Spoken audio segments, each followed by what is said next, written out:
Ok, alors comme on a dit, WordPress, c'est un système de gestion de contenu. C'est-à-dire qu'il y a un site web visible et une partie administration qui va vous permettre de gérer le contenu de cette partie visible.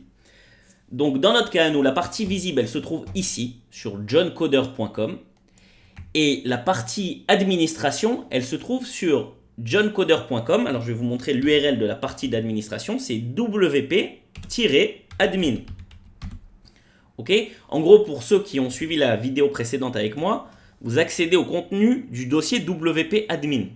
Ok, donc, quand je vais cliquer sur ça, vous allez voir ce qui va se passer. C'est que tout simplement, je suis redirigé vers une page qui me permet de me connecter au système d'administration. Pas n'importe qui peut rentrer dans votre système d'administration comme ça.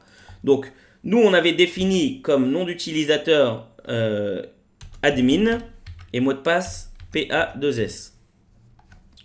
Se souvenir de moi, oui, pourquoi pas. Donc dans votre cas à vous, j'espère que vous avez un mot de passe bien plus compliqué que ça parce que ça serait problématique. Donc là, voilà, je suis connecté au système d'administration de mon site. Donc vous inquiétez pas, là ça fait beaucoup d'infos pour vos yeux d'un coup à voir. On va passer sur tout ce système d'administration petit à petit et à la fin vous allez le maîtriser sur le bout des doigts.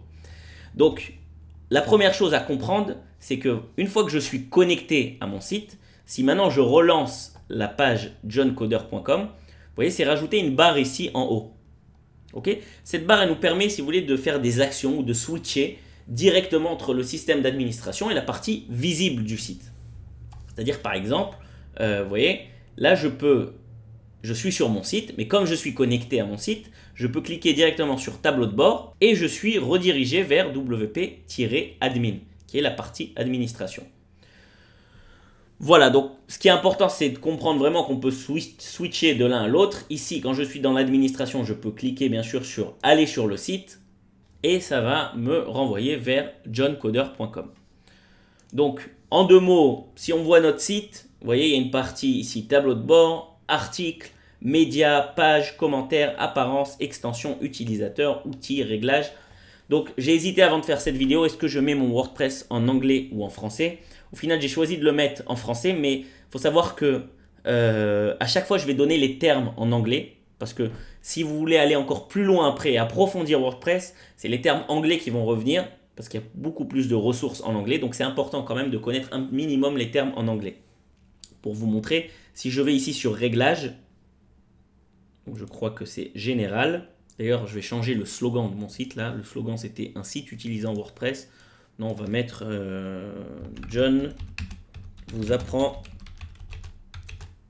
à coder. On prend le code. Voilà. Ok, et ici en bas, vous avez langue du site. Donc là, je suis sur français. Vous pouvez mettre anglais si vous le voulez, sans aucun problème. Ça marchera directement. Ok, donc si j'enregistre, je vais vous montrer ce que ça donne un système d'administration en anglais. Vous voyez ici, on a les mots dashboard, les mots plugin, les mots page, post. Ok, tout est passé en anglais. Et en général, même dans le monde francophone, vous allez utiliser les mots en anglais. Quand vous dites j'ai utilisé un plugin. Vous n'allez pas dire j'ai utilisé une extension. Ok, bref. Mais je préfère quand même avec vous, pour ceux qui ont du mal avec l'anglais, retourner sur le français. Donc c'est ce qu'on va faire tout de suite.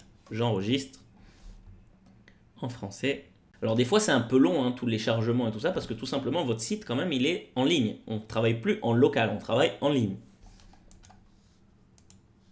Donc voilà, dans cette vidéo je voulais juste montrer comment switcher de la partie visible à la partie administration du site.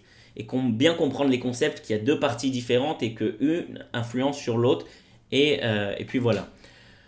Dans les prochaines vidéos, on va passer vraiment dans tous les détails du système d'administration. Je vais vous montrer comment on va créer des articles, comment on va créer des pages, comment on va faire éditer nos menus. On va faire tout ça ensemble. On va créer le blog John Coder ensemble. À bientôt.